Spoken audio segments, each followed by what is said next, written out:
বলতো।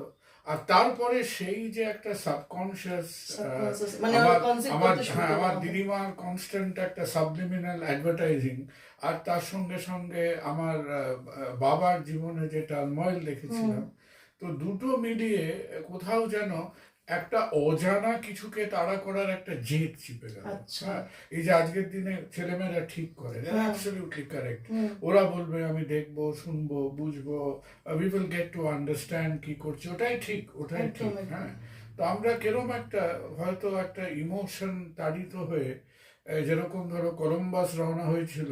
আচ্ছা। কলম্বাস একটাই জিনিস জানতো, কলম্বাস কোথায় যেত জানতো না।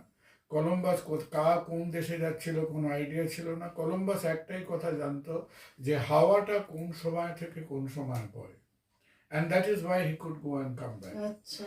তো আমিও খানিকটা সেরকম, এবং আমি কাউকে বলবো না আজকের দিনে,